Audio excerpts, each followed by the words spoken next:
নমস্কাৰ মই বাবা প্ৰণৱ স্বাগতম জনাইছো আজি আপোনালোকক আমাৰ অন্যটা ভিডিঅ' লৈ 3 মাহ মানৰ আগতে ছাগলী পালনৰ ওপৰত এটা ভিডিঅ' প্ৰস্তুত কৰিছিল আৰু তাত বহুতে মন্তব্য কৰিছিল যে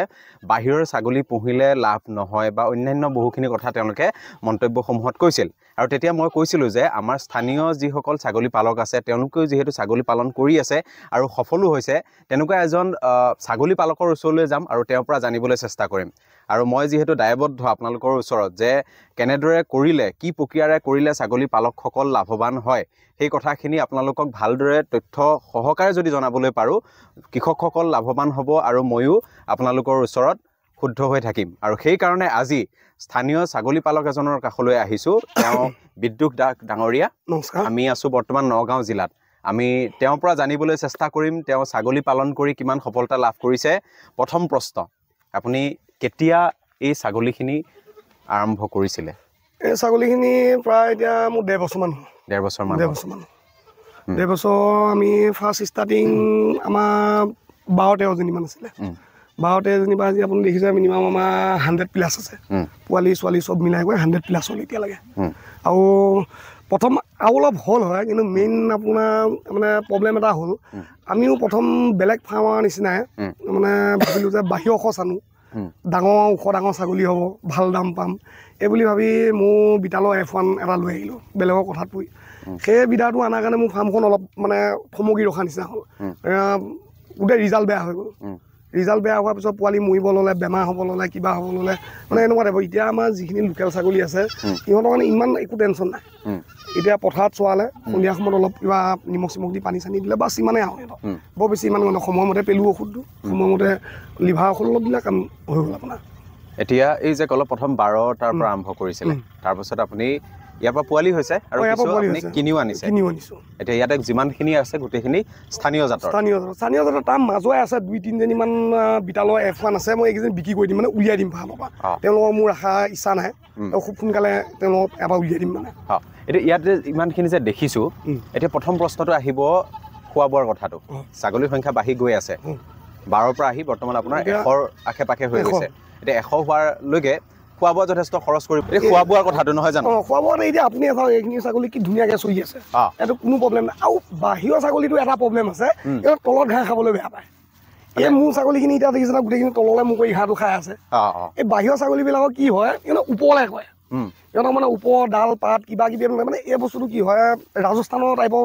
জেগাবিলাকত কি হয় তলত ঘাঁহ নাথাকে অলপ মৌসুমী টাইপৰ জেগাবিলাক যেন তলত ঘাঁহ নাথাকে এই ছাগলীবিলাকৰ মানে কি জন্মগত এটা অভ্যাস থাকে সিহঁতে ওপৰত উঠি খাব বিচাৰে এই ওপৰত উঠি খাওঁতে সিহঁতৰ অভ্যাস হৈ যায় সিহঁতে এই যদি পথাৰত যদি চৰাব বিচাৰে ন সিহঁতে চৰিব নিবিচাৰে বস্তুটো মানে তলত খাব নিবিচাৰে ওপৰত লাগে গছৰ ডাল কাটি আনি পেলাই ওলমাই দিব লাগিব আৰু এই আমাৰ স্থানীয় ছাগলীটো সেই সমস্যা নাই দিছে এতিয়া ওচৰতে আপোনাৰ এইটো সুবিধা লাগিব কিন্তু যিসকল পালকে স্থানীয় ছাগলী পালন কৰিব বিচাৰিছে তেওঁলোকৰ কাষত কিন্তু মাটি অলপ লাগিব হয়তো ঘাঁহ আপুনি ৰোপণ কৰক নহ'লে এনেকৈ মুকলিভাৱে যদি পথাৰত এতিয়া ইয়াতে দেখিছোঁ যিমানখিনি দেখিছোঁ ঘাঁহ বন খাই আছে গতিকে খাদ্যৰ খৰচটো আপোনাৰ মোৰ খাদ্যত মানে বহুত কম বুলি ক'ব পাৰি আৰু পশুপালনত যদি আপুনি খাদ্যৰ খৰচটো কমাব পাৰে তেতিয়াহ'লে আপোনাৰ প্ৰতিদিনৰ খৰচটো কমি যায় প্ৰতিদিনৰ এতিয়া মোৰ ধৰি লওক 100টা ছাগলী আছে 100টা ছাগলী মোৰ পাৰ ডে মিনিমাম আপোনাৰ ধৰি লওক 100 টকা এটা খৰচ মানে প্ৰতিটো ছাগলী 1 টকাকৈ পৰি আছে মানে মই অলপ মানে চাপৰ অলপমান দিব লাগে অলপমান নিমখ মিনাৰেল মিক্সাৰ অলপমান দিলে হৈ গ'ল বাছ সন্ধিয়া সময়ত এইটো মানে সোমোৱা আগে দি দিওঁ ৰাতিপুৱা কিবা ৰাতিপুৱা একো নাই ৰাতিপুৱা খালি লিভাৰ ঔষধটো খোৱা যায় লিভাৰ ঔষধটো খুৱাই পেলাই এৰি দিয়া যায় আৰু লিভাৰ ঔষধটো এনেকুৱা নহয় যে আমাৰ ছাগলীবিলাকক কণ্টিনিউ কৰি থাকিব লাগিব মাহত আপুনি 15 দিন দিলে তাৰপিছত অফ কৰি দিয়ক তাৰপিছত আকৌ 1 মাহমান যাওক আকৌ 15 দিনমান দিয়ক মানে চাই কামটো কৰি থাকিলেই হ'ল ৰাতিপুৱা সেইটো দিলে তাৰপিছত দুপৰীয়া ইয়াত আহি চৰালে পানী চানী খাই গ'ল তাৰপিছত সন্ধিয়া সময়ত আকৌ আপুনি তেতিয়া কিনা দানা অলপ কিনা দানা অলপ মানে কিনা দানা মতলব চাপৰ অলপমান দিব লাগে ধৰক গোটেইখিনি ছাগলী মিলাই পেলাই 100 টকা এটা চাপৰ দিলে হৈ যায় এতিয়া আৰু এটা প্ৰশ্ন সোধো এই যে পোৱালি দেখিছোঁ এই পোৱালিবোৰ কিমান মাহৰ হৈছে এতিয়া এইটো পোৱালি প্ৰায় ধৰি লওক এইটো 1.5 মাহমান হৈছে এইটো 1.5 মাহমান হৈছে এইকেইটা এইটো কিন্তু ক্ৰছ পোৱালি এইটো ক্ৰছ পোৱালি হয় এনেকুৱা ক্ৰছ পোৱালি আমাৰ লোকেল পোৱালি কেইটামান আছে লোকেল পোৱালি এই বগা পোৱালিটো দেখিছেনে এই বগা পোৱালিটো এতিয়া 2 মাহমান হৈছে আৰু এই ছাগলী পোৱালি কিমান দিনত বিক্ৰী কৰিবলৈ হ'ব মিনিমাম আমাৰ লোকেল ছাগলীখিনি বেচোঁ বুলি ক'লে 6 মাহ এটা প্ৰয়োজন হয় 6 মাহত মানে এটা ভাল দাম এটা পোৱা যায় কিমান মান পাব 6 মাহত ধৰি লওক তোমাৰ 4,000 পৰা মানে 4,500 ভিতৰত দাম এটা পোৱা যাব ছমাহত এজনী গৰ্ভৱতী ছাগলীয়ে বছৰেকত কেইটা পোৱালি দিয়ে এজনী আমাৰ যদি তুমি লোৱা ব্লেক বেংগল যদি লোৱা ব্লেক বেংগলৰ জাতটো এটা ভাল হয় আমাৰ অসমৰ যিটো মানে পৰিৱেশৰ লগত ব্লেক বেংগল বহুত ধুনীয়াকৈ খাপ খায় ব্লেক বেংগলে 3টা বা 4টালৈকে পোৱালি দিয়া ব্লেক বেংগল আছে মোৰ তাতে আছে এজনী মই এই তাত এৰাল দি থৈ দিছোঁ ছাগলী তাই অলপমান মানে জাকপা ভাঙি যায় কাৰণ তাই এৰালত তাই 4টালৈকে পোৱালি দিয়ে 4টাকে পোৱালি এবছৰত 4টা পোৱালি দিয়ে এবছৰত মানে নহয় এবছৰত যদি তুমি ছাগলী ভালকৈ পোহা তেনেহ'লে 14 মাহত তুমি দুবান পাব পাৰা দুবান মানে তোমাৰ আল্টিমেটলি যদি 3টাকেও ধৰা তুমি তেনেহ'লে 6টা পোৱালি 6টা পোৱালি তুমি একদম তল যদি হিচাপ কৰিলা 3,000কে তুমি ধৰা এটা পোৱালি বিক্ৰী কৰিব 18,000 টকা 6 মাহৰ মূৰত আপুনি বিক্ৰী কৰিব পৰা হৈ যায় মানে তোমাৰ কথাটো হ'ল এইটো আমাৰ যিখিনি এইটো জাত এইটো বিটালৰ F1 ইহঁতে পোৱালি একবাৰ দি লোৱাৰ পিছত মিনিমাম আৰু 4-5 মাহৰ পিছত সিহঁতে হিটত আহে কিন্তু আমাৰ ব্লেক বেংগল হওক বা আছাম হিলগড হওক এটা কথাই ভাল পোৱালি দিয়া 21 বা 25 দিনৰ পিছত আকৌ 26 ল'বলৈ আহি যায় সিহঁতে এতিয়া মোৰ এই বগা ছাগলীকেইজনী জগা বেছি দিন হোৱা নাই কিন্তু অলৰেডি আকৌ এতিয়া প্ৰেগনেণ্ট এতিয়া আপোনাৰ 26 গাভিনী পৰি আছে সিহঁতে আৰু ধৰি লওক 3-4 মাহৰ পিছত সিহঁতে আকৌ পোৱালি দি দিব এতিয়া বেমাৰৰ কথা লৈ আহোঁ ছাগলী বহুতে কয় বাহিৰৰ ছাগলী হওক বা স্থানীয় ছাগলী হওক বেমাৰটো থাকিবই পশু যেতিয়া বেমাৰ থাকিবই কেনেকুৱা বেমাৰ আপুনি দেখিছে বেমাৰ ছাগলীৰ ভিতৰত বিশেষকৈ ক'বলৈ গ'লে ছাগলীৰ যিটো পায়খানা হোৱা প্ৰব্লেমটো এইটো হ'ল মানে মেইন প্ৰব্লেম আৰু এই প্ৰব্লেমটো আমাৰ লোকেল ছাগলীখিনিক ঠিক কৰিবলৈ কাৰণে এটা কথাই ভাল তুমি 1 বা 2 পালি ঔষধ খুৱাই দিলে আমাৰ লোকেল ছাগলীখিনি ৰখি যায় ষ্টপ হৈ যায় কি খুৱায় তোমাৰ ভেটেৰিনাৰীত গ'লে ভেটেৰিনাৰী ডক্টৰে যিবিলাক টেবলেট দিয়ে 1 বা 2 পালি সিহঁতক দি দিলে কামটো দিলে আৰু কিছুমান আমি ঘৰুৱা মেডিচিন ইউজ কৰিলেও সিহঁতৰ ভাল হৈ যায় যেনেকৈ মধুআমৰ পাত খোৱালা তাৰপিছত আৰু এজোপা এনেকুৱা গছ আছে গছজোপা নামটো মই সবিশেষ নাজানো কিন্তু গছজোপা চিনি পাওঁ সেই গছৰ পাত দুটামান আনি পেলাই খোৱালা তাৰপিছতো সিহঁতৰ পায়খানাটো মানে বহুতখিনি কণ্ট্ৰলত আহি যায় ঔষধটোৰ নামটো জানে নেকি যিসকল নতুন পালক আছে তেওঁলোকে যদি কেতিয়াবা নামটো এতিয়া মই তোমাক ক'বলৈ কাৰণে মোৰতো অলপ অসুবিধা হ'ব ঠিক আছে মই তলত লিখি দিম বাৰু যিসকল নতুন পালক হয় সাধাৰণতে সমস্যাত পৰে কাৰোবাক সোধে ভালদৰে তথ্যসমূহ নাপায় যদি আমি নামটো লিখি দিব পাৰোঁ তেতিয়াহ'লে তেওঁ জানিব নহয় জানো ঔষধৰ হেৰিটো আছে মই তোমাৰ ঔষধৰ হেৰিটো দি দিম বাৰু তুমি এইটো লিখি পেলাই দি দিবা আৰু অন্যান্য কেনেকুৱা বেমাৰ এইটো ধৰি লওক আপুনি ক'লে যে ঔষধটো খোৱালে বা মধুৰাম খোৱালে বা স্থানীয় কিছুমান আমাৰ ভাল হৈ যাব আমাৰ লোকেল ছাগলীটোৰ কাৰণে হয় বস্তুটো যেনেকৈ ব্লেক বেংগল আছাম হিলগড হয় কিন্তু এই বিটাল F1 বিলাক ইমান ইজি ভাল কৰিব সহজতে ভাল কৰিব কিয়নো এইটো হ'লে মানে বহুত মানে খৰচা হৈ যায় বেজি মাৰিব লাগিব ঔষধটোৱে টেবলেটে কাম নিদিয়ে বহুতখিনি প্ৰব্লেম হোৱাৰ পিছত মানে পাছতহে এজনী ছাগলী বচাবলৈ যাওঁতে মিনিমাম 1,500 বা 2,000 টকা খৰচ কৰিব লাগিব বুজি পাইছোঁ এইটো এটা বেমাৰ আৰু অন্যান্য বেমাৰ হ'লে তোমাৰ এতিয়া পিপিয়া তোমাৰ যদি ভেকচিনটো মাৰি থৈ দিয়া ভেকচিনটো মাৰি থৈ দিলে সময়মতে পিপিয়া ভেকচিনটো মাৰি দিলে কিমান দিনৰ মূৰত বা কিমান মাহৰ পিপিয়া এনে এতিয়া আমাৰ ভেটেৰিনাৰী যিসকল ডক্টৰ আছে ডক্টৰে কোৱা মতে পিপিয়া যদি এবাৰ মাৰা যায় 3 বছৰলৈ নামাৰিলেও চলে কিন্তু আমি এটা মনৰ সন্দেহ আমি চোৱাই লৈ ফুৰোঁ যেতিয়া আমি প্ৰতি বছৰে মাৰা নিচিনা মাৰোঁ কাৰণ বাহিৰত আহিছে বেমাৰ লাগিব পাৰে আমি সেইকাৰণে প্ৰতি বছৰে মাৰোঁ আৰু তাৰ বাহিৰেতো মই আমাৰ থলুৱা ছাগলীখিনিৰ লগত ইমান বৰ বেছি প্ৰব্লেম মই মানে দেখা নাই আৰু মই এইটো ফেচ কৰা নাই আজিলৈকে সিহঁতৰ লগত ইমান কিন্তু ফেচ কৰিছোঁ এই অলপ বাহিৰা ছাগলীখিনিৰ লগত আপুনি আগতে ক'ৰবাত প্ৰশিক্ষণ লৈছিলে নেকি ছাগলী প্ৰশিক্ষণ এনেকৈ লোৱা নহয় আমি আমাৰ ঘৰত আমি সৰুৰ পৰা আমি ছাগলী পোহা আমি ধৰি লওক মানে আমি জানা পৰা আমাৰ ঘৰত ছাগলী আছে খেতিয়কৰ সন্তান আমি জানা পৰা আমাৰ ঘৰত ছাগলী আছে আৰু আমাৰ ছাগলীবিলাকো আমি সেনেকৈ বেমাৰ দেখাই দিছোঁ এতিয়াহে নতুন কিছুমান বেমাৰ দেখিছোঁ এই বাহিৰৰ পৰা ছাগলীবিলাক অহাৰ পিছতে এইবিলাক বেমাৰ আৰম্ভ হৈছে আগতে নাছিলে এইবিলাক বেমাৰ আমাৰ ছাগলী এতিয়া এই ছাগলীখিনি বিক্ৰীৰ ক্ষেত্ৰত কিবা অসুবিধা হয় নেকি বিক্ৰীৰ ক্ষেত্ৰত মানে কি হয় তোমাৰ আমাৰ লোকেল ছাগলীখিনি বিকাটো 1% প্ৰব্লেম নাই বজাৰত লৈ গ'লা তুমি দি দিলা কিন্তু এই যেতিয়া বিটাল বা যমুনাপাৰী এনেকুৱা ডাঙৰ ছাগলী যেতিয়া বজাৰত লৈ যোৱা যায় মানে বেপাৰীৰ লগত দৰ দামত বহুত খেলিবলগীয়া হয় এনেকুৱা নহয় যে একেবাৰে বিক্ৰী নহয় এইটো নহয় বিক্ৰীটো হয় কিন্তু দৰ দামৰ লগত বহুত খেলিবলগীয়া হয় সিহঁতৰ লগত এতিয়া তুমি লৈ যাবা 35 কেজি 40 কেজি ছাগলী এটা তাত দিবহি আহি পেলাই তোমাক ক'ব 10,000 টকা দিম 8,000 টকা দিম এইটো মানে প্ৰব্লেম এতিয়া আমাৰ পোৱালি লৈ গ'লে আমাৰ পোৱালি 4,000-4,500 পালে আমাৰ পোৱালি আৰামছে এৰি দিব পৰা যায় এইটো ইমান বৰ বেছি প্ৰব্লেম নাই আৰু বহুতে কয় যে গৰম দিনত ছাগলীৰ ইমান অসুবিধা নাথাকে পালনত ঠাণ্ডা দিনত কিছু অসুবিধা হয় ঠাণ্ডা দিনটো ছাগলীৰ কাৰণে এটাই কথা ছাগলীয়ে মানে গৰম যিমানে হওক একো প্ৰব্লেম নাই ছাগলী ঠাণ্ডাৰ কাৰণে ছাগলী প্ৰব্লেম আছে সেইকাৰণে আমি ফাৰ্মত হিটাৰ চিটাৰ লগাওঁ যেতিয়া ঠাণ্ডা হয় এতিয়াও যেতিয়া পোৱালি জগিলে এটা এক্সট্ৰা চেম্বাৰ বনাই পেলাই তাত আকৌ বাল্ব দি তাত এক্সট্ৰাকৈ ৰাখোঁ পোৱালিখিনি আমি ঠাণ্ডাটো এইটো চবে মেনেজ কৰাব লাগিব বা ফাৰ্মত যদি পতা চতা সোমাই টিপাল চিপাল নি এইটো মানে ফাৰ্মখন গৰম ৰাখিব লাগিব গৰম হৈ থাকিলে তেতিয়া বেমাৰ আজাৰটো কমি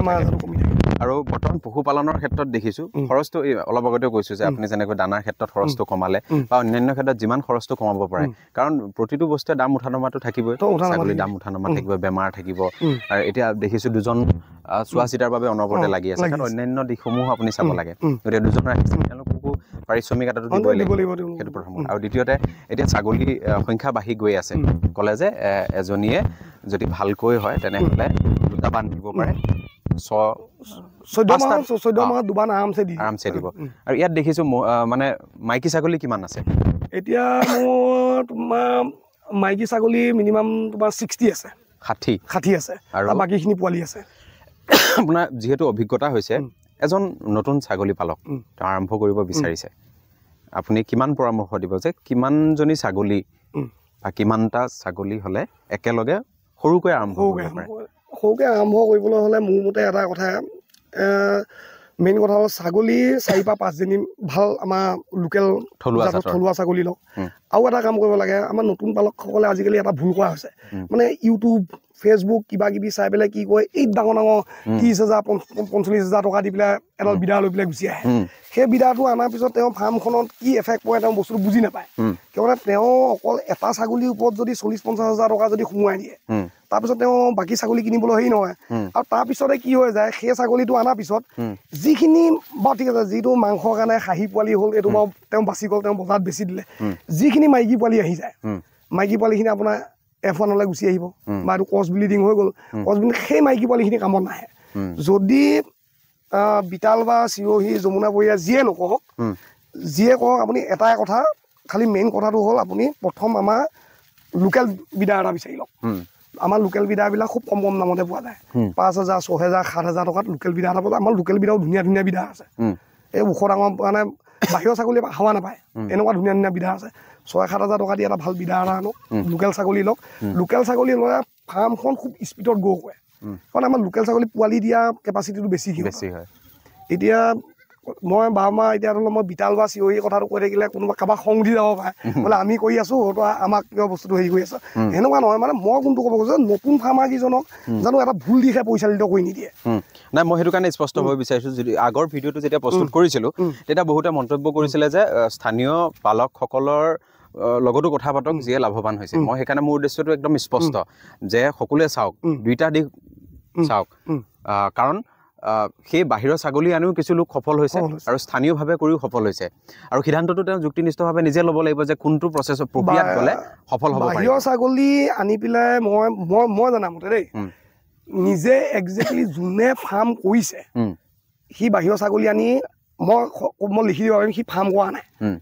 সেই মানুহজনে এটা বিজনেছে চলাই আছে মানে তেওঁ আউটৰ পৰা ছাগলীটো আনিছে ইয়াত নতুন কোনোবা এজন পালকক ধৰিছে ধৰি পেলাই ছাগলীটো বেচিছে তেওঁ আনিছে 20-25,000 ভৰি ইয়াত 30-35,000 মানে 10,000 টকা এটা লাভ খাই পেলাই বস্তুটো দি দিছে তেওঁ ফাৰ্মতে ছাগলীটো ৰখা নাই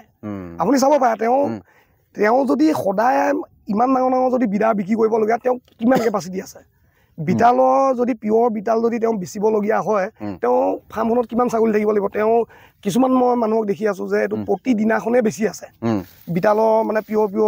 বিদা চিদা তেওঁ ইমান নোপোৱা ছাগলী ক'ৰ পৰা আছে ইমান বিদা ক'ৰ পৰা ওলাব ইমান ডাঙৰ বিদা ক'ৰ পৰা ওলাই থাকিব তেওঁলোকে বাহিৰৰ ৰাজ্যৰ পৰা বস্তুটো আনি পেলাই ইয়াত আমাৰ এই নতুন ছাগলীখিনিক ধৰি লৈ পেলাই বস্তুটো তেওঁলোকক দি দিয়ে আৰু তেওঁলোকে বস্তুটো লৈ পেলাই কি হয় গম পাইছে নাই ফচি যায় ঠিক আছে মই 45,000 টকা দি পেলাই বিদাটো আনিলোঁ আপুনিতো ফাৰ্ম কৰিবহে আনিছে আপুনি মাৰ্কেটিং কৰিব অনা নাই ন বস্তুটো এতিয়া আপোনাৰ হাতত মাৰ্কেট নাই আপুনি এতিয়া বিদাটো লৈ পেলাই কি হ'ল ফচি গ'ল আপুনি গম পালে 2-3 মান ছাগলী উঠালে উঠাৰ পিছতে গম পাইছে যে বজাৰতো ছাগলীটো ইমান বৰ বেছি সবিশেষ দামটো নাপাওঁ এতিয়া ধৰি লওক মই এইটো বিদাটো এতিয়া বিক্ৰী কৰিব লাগে এতিয়া আপুনি 45,000 টকাত কাক বিক্ৰী কৰিব বিদাটো আপোনাৰ ওপৰতো কোনো নিকিনে 45,000 টকা ছাগলী পালক এজন বিচাৰি ল'ব লাগিব আপুনি যদি যাৰ পৰা কিনিছিলে তাকো যদি কয় বোলে দাদা মই হেৰি কৰোঁ নেকি মোৰ ছাগলীটো আপুনি বিক্ৰী কৰি দিব নেকি বোলে তেতিয়া তোমাক কৈ দিব বোলে বয়স বেছি হৈ গ'ল চেহেৰা বেয়া হৈ গ'ল কিবা হৈ গ'ল মানে তোমাক আল্টিমেটলি সি 45,000 টকাটো তোমাক নিদিয়ে বুজি পাইছে গম পাইছে নাই এইটো হ'ল এটা মানে ডাঙৰ মাৰ্কেট চলাই আছে আমাৰ কেইজনমান মানে ডাঙৰ ছাগলী পালকে লগ লাগি অসমৰ মইতো চিধা কথা কোৱা মানুহ মই কাউলে ভয় নকৰোঁ মোক যোনে যি কয় অসমৰ কেইজনমান ডাঙৰ ছাগলী পালকে লগ লাগি এটা ভয়ংকৰ এটা মানে মাৰ্কেট চলাই আছে আৰু ই নতুন যিখিনি মানে ছাগলী পালক ন তেওঁলোকক মানে উঠিব দিয়া নাই আৰু উঠিব পৰা নাই ছাকচেছ হোৱা নাই মই ফেচবুকতে বহুতখিনি ল'ৰা পাইছোঁ এই ল'ৰাখিনিয়ে কি কয় গৈ লাষ্টত গৈ পেলাই কৈছে দাদা মই নোৱাৰিলোঁ মানে হয় লাষ্টত গোটেইকেইটা ছাগলী বেছি দিয়েগৈ দাদা লাভ নহ'ল অমুক নহ'ল আৰু লাভ হ'বলৈ কাৰণে প্ৰথম মানে ষ্টাৰ্টিঙতে সঠিক সিদ্ধান্তটো মানে কি এওঁলোকে বস্তুটো প্ৰব্লেমটো কৰি দিয়ে না তেওঁলোকক সেইকাৰণে এই প্ৰব্লেমটো আহি যায় চৰকাৰী বিভাগৰ পৰা পশুপালন বিভাগৰ পৰা কিবা সাহায্য অথবা প্ৰশিক্ষণ পশুপালন বিভাগৰ এতিয়া সেইটো ক'বলৈ গ'লে অসম চৰকাৰৰ লগতে লগা নিচিনা হৈ গ'ল বস্তুটো এতিয়া কিনো ক'ম এতিয়া মোৰ ভেটেৰিনেৰী পৰে ৰহা আজিলৈকে আমাৰ ইয়াত এতিয়া 100 ছাগলী হৈ গ'ল আজিলৈকে ৰহা ভেটেৰিনেৰীৰ পৰা কোনো দিন কোনো কাৰণত এটা ভেকচিন অহা নাই বোলে এটা ফাৰ্ম এখন আছে মই ৰহা তাত গৈছোঁ মই কৈছোঁ যে আমাৰ ছাগলী আছে এনেকৈ সময়মতে আপোনাৰ ভেকচিনটো দিব ভেকচিনটো বাদ দিয়ক বোলে ফাৰ্ম এখন আছে এবাৰটো ৰাউণ্ড এটা মাৰোঁ কিবা কি হৈ আছে এনেকৈ হ'লে অসম চৰকাৰে ওপৰত ঢোল পিটি থাকিলে নহ'ব বোলে আমাৰ নৱপ্ৰজন্মক আগুৱাই লৈ যাব আগুৱাই দিব এজনী ছাগলীক বেজি দিবলৈ আহিলে 600-700 টকা খৰচ যদি কিবা কাৰণত বেমাৰ হয় বোলে ছাগলীজনী কিবা এটা প্ৰব্লেম হ'ল যদি আনিবলগীয়া হয় ফ্ৰীৰে কোনো নাহে খৰচ বাঢ়ি গৈ আছে কোনো নাই আৰু ভেটেৰিনেৰী ডিপাৰ্টমেণ্টত যেতিয়া মেডিচিনৰ কথা সুধিবা আজি নাই কালিলৈ আহিবা আৰু আমি ফাৰ্মাৰ মানুহ আমি খেতিয়ক মানুহ আমি কিমান ভেটেৰিনেৰী আৰু ঘৰ মানে ফাৰ্ম কোবাই থাকিম কাৰণ নহয় নহয় আমাৰ কাৰণে পথাৰত দৰকাৰ আমাক তেওঁলোক আহিব লাগিব জানিব লাগিব জনাব লাগিব আচলতে আৰু ঠিকে আছে আপোনাৰ পৰা বহুতখিনি কথা জানিলোঁ আৰু মই ভাবোঁ মই আকৌ পুনৰবাৰ স্পষ্ট কৰি দিছোঁ যিসকল লোকে ছাগলী পালন কৰিব বিচাৰিছে দুইটা ভিডিঅ' চাওক দুইটা মোটামুটি জানিবলৈ মানে চেষ্টা কৰাটো ভাল তেতিয়া নিজে সিদ্ধান্ত ল'ব পাৰিব যে বাহিৰৰ ছাগলী পালন কৰিলে তেওঁ লাভৱান হ'ব নে আমাৰ স্থানীয় জাতৰ আপোনাৰ কথাখিনি জানিলোঁ আৰু মই এইটো কথাত এইটো নকওঁ যে যিসকলে বাহিৰৰ ছাগলী আনিছে তেওঁলোকক বেয়া বুলি নকওঁ সত্য তেওঁলোকে ঠাই ভেদে কোনোবাই কৰি আছে তাত ময়ো ক'বলৈ নাযাওঁ যে বেয়া বুলি মই ক'বলৈ নাযাওঁ কিন্তু আমাৰ যিটো গাঁও অঞ্চলত আনি পেলাই সেই বস্তুটো আমাৰ ইয়াত কোনো ফাইদা নাই হয় এতিয়া কোনোবা কৰি আছে কাৰোবাৰ চোৱাব কৰিব জেগা নাই তেওঁ মই এইটো কওঁ যে তেওঁ আমাৰ লোকেলটো পুহিলে একো বৰ বেছি লছ নাইতো আমাৰ লোকেল ছাগলীটো পুহিবলৈ ইমান বৰ বেছি পইচাও প্ৰয়োজন নহয় বহুত বেমাৰৰ লগত যুঁজিব পাৰে আমাৰ ইহঁতৰ ইমিউনিটি চিষ্টেমটো বহুত ভাল প্ৰতিৰোধ ক্ষমতাটো বহুতখিনি আছে ইহঁতৰ বাৰু এতিয়া একদম চিধা ব্যৱসায়ৰ কথা সুধিম 100জনী ছাগলী মুঠ 100 আছে বুলি ক'লে এতিয়া বিক্ৰী কৰিছে নহয় জানো 1.5 বছৰ হৈছে 1.5 বছৰ এতিয়ালৈকে আপুনি কিমান ছাগলী বিক্ৰী কৰিলে এতিয়ালৈকে প্ৰায় মই মোটামুটি মই প্ৰায়ভাগ মাইকী ছাগলী বিক্ৰী কৰা নাই যিখিনি মতা ছাগলী বিক্ৰী কৰিলোঁ এতিয়ালৈকে প্ৰায় মই মিনিমাম 30-40টা মান বিক্ৰী কৰিলোঁ ছাগলী 30-40টা বিক্ৰী কৰিছে এটা ছাগলীত 4,000কে ধৰিলে 4,000 বা 4,500 টকা 4,000 গড় হিচাপে ধৰিছে তাৰ মানে 1,20,000 টকা আপুনি এতিয়ালৈকে পাইছে 1.5 বছৰ মানে মোৰ চিষ্টেমটো হৈ গ'ল কি মোৰ 1.5 বছৰ মই কৰিলোঁ হয় কিন্তু মই মিনিমাম এই মই আপোনাক যে কৈছিলোঁ যে মই বিদ্যালয় F1 বিধা এটা আনিছিলোঁ সেই বিধাটো আনি পেলাই মোৰ ফাৰ্মখন অলপ দিন মানে ৰখি গ'ল মানে বস্তুটো গতিটো যিটো ৰখি গ'ল গৈ আছিলে তাৰপৰা যিখিনি পোৱালি আহিল গোটেই মানে পোৱালিখিনি কোৱালিটিটো বেয়া হৈ গ'ল মোৰ ফাৰ্মখন অলপ দিন ষ্টপ হৈ গ'ল এতিয়া আকৌ নতুনকৈ যেতিয়া মই আমাৰ লোকেল বিধা আনিছোঁ এতিয়াৰ পৰা আকৌ বস্তুটো উঠিছে এতিয়া যথেষ্ট পোৱালি বিক্ৰী কৰিবলগীয়া হয় এতিয়া যিমানখিনি আছে বুলি ধৰি ল'লোঁ ছাগলীৰ পৰিকল্পনা কিমানৰ মানে পৰিকল্পনা কৰিছে যে মোক ইমানখিনি ছাগলী মোৰ ফাৰ্মখনত থাকিব এইটো 500ৰ এটা হেৰি কৰি 500 ছাগলী এটা এতিয়া এইখিনিৰ ভিতৰত আগৰখিনি বাদ দিলোঁ আগৰ বাহিৰা ছাগলী কি আনিছিলে বাদ দিলোঁ এতিয়া এই স্থানীয় ছাগলী যিমানখিনি আছে এই ছাগলীখিনি লৈ আপুনি এটা বছৰত পৰিকল্পনা কৰক কৰিছেই চাগে যে এটা বছৰত আপুনি কিমানমান ছাগলী বিক্ৰী কৰিব পাৰিব এটা বছৰত তোমাৰ মই ধৰি লোৱা মই 60জনী ছাগলী আছে ন 60জনী 120টা পোৱালি বিক্ৰী কৰিব 120টা পোৱালি 120টাত আপুনি 4,000কে ধৰিলে ভাল ধনৰাশি এটা আহিব এতিয়া যথেষ্টখিনি পোৱালি আছে এইখিনি মানে 60জনী ছাগলী আমাৰ ছাগলীত 60টা মানে এজনীৰ পৰা যদি মই দুটাকেও পোৱালি পাই যাওঁ দুটাকে পোৱালি পাই গ'লে 120টা পোৱালি 100টা ছাগলীও যদি ভালে ভুলে থাকে তেনেহ'লে 100টা যদি আপুনি বিক্ৰী কৰিব পাৰে 4,000কে হ'লেও 4 লাখ টকা আপোনাৰ আহি আছে তেনেহ'লে নতুন কৃষক যদি কোনোবা এজন ছাগলী পালনে 10টাৰ পৰা আৰম্ভ কৰিব বিচাৰে ভালদৰে আৰম্ভ কৰি থাকিলে এটা সময়ত 1 বছৰ হৈ যাব এজন মানুহে মিনিমাম 20 পৰা 25 ছাগলী লৈ ধুনীয়াকৈ চলিব পাৰে কিন্তু সেইটোৱে বেলেগ কামবিলাকৰ মানুহৰ কথা বাদ দি নিজে এটা আৰু অভিজ্ঞতা গোটাব লাগিব যে আপুনিও ক'লে যে দুইটা অভিজ্ঞতা পালে তাৰপাছত আপুনি এটা সিদ্ধান্ত ল'ব পাৰিলে যে মই স্থানীয় ছাগলী পালন কৰিলে মই লাভৱান হ'ব পাৰিম আৰু আপুনি এটা সপোন দেখিছে যে ভৱিষ্যতে আপোনাৰ ছাগলী ফাৰ্মখনত 500ৰো অধিক ছাগলী হ'ব আৰু আমি আশাবাদী হওক অশেষ ধন্যবাদ আপোনাৰ বহুমূলীয়া সময়খিনি আমাক দিলে মই এইখিনিতে আৰু এটা শ্বৰ্টতে মই কথা এটা ক'ব বিচাৰিছোঁ মানে মেইন কথাটো হ'ল কি মানুহে বজাৰলৈ 30-40 হাজাৰ টকীয়া ছাগলী বেচিম বুলি বনাই থাকি লাভ নাই বজাৰত 30-40 হাজাৰ টকীয়া ছাগলী বিক্ৰী নহয় দেই খুব কম বিক্ৰী হয় মানুহে যে কয় বিয়া সবাহ কিবা কিবি এই বিয়া সবাহতে বিক্ৰী হয় ঈদ চিদ আপুনি এটা ছাগলী বেচিবৰ কাৰণে ঈদৰ কাৰণে ৰখি থাকিব নেকি না কাৰোবাৰ বিয়া পাতিব মতা তুলি পেলাই ছাগলীটো দিম সেইকাৰণে আপুনি ফাৰ্ম কৰি থাকিব নেকি সেইটো নহয় এয়া ছাগলী পঢ়ক 4-5 হাজাৰ টকাত বিক্ৰী কৰক আৰামছে বিক্ৰী হৈ থাকিব বজাৰত বুজি পাইছো লোকেল ছাগলীটো অনবৰতে যিকোনো সময়তে আপুনি বিক্ৰী কৰিব পাৰে এইটো ছাগলী এতিয়া মই লৈ গ'লে বজাৰত বিক্ৰী কৰিব কাৰণে মোৰ টেনশ্যন অসুবিধা নাই আজি লৈ গ'লো আজি বিক্ৰী কৰি বজাৰত চাহিদা আছে কিন্তু এইডাল মই 50 কেজি এডাল লৈ গ'লে মই চিন্তা কৰি থাকিব লাগিব যে কোনটো মাৰ্কেটত নিম এতিয়া ইয়াক কাক বেচিম মই ঠিকে আছে আমি ভিডিঅ'টো এইখিনিতে শেষ কৰিছোঁ অশেষ ধন্যবাদ লগতে আপোনাৰ ফাৰ্মখন য'ত মানে ছাগলী ৰাখিছে এই গঁৰালটো আমি ভিডিঅ' এটা প্ৰস্তুত কৰিম এতিয়া তেওঁলোকে চাব পাৰিব কেনেকৈ আৰম্ভ কৰিছে অশেষ ধন্যবাদ আপোনালোকে ভিডিঅ'টো চালে আৰু এই ভিডিঅ'টোৰ জৰিয়তে মই কৈছোঁৱে যে দায়বদ্ধ আপোনালোকৰ ওচৰত কৃষকসকলৰ ওচৰত দায়বদ্ধ সত্য আৰু শুদ্ধ কথাখিনি আপোনালোকৰ ওচৰলৈ আগবঢ়াব বিচাৰিছোঁ আপোনালোকে আগৰ ভিডিঅ'টো মই লিংকত দি দিম আপোনালোকে সেই ভিডিঅ'টো চাব আৰু এই ভিডিঅ'টো চোৱাৰ পাছত সিদ্ধান্ত আপোনালোকে ল'ব ধন্যবাদ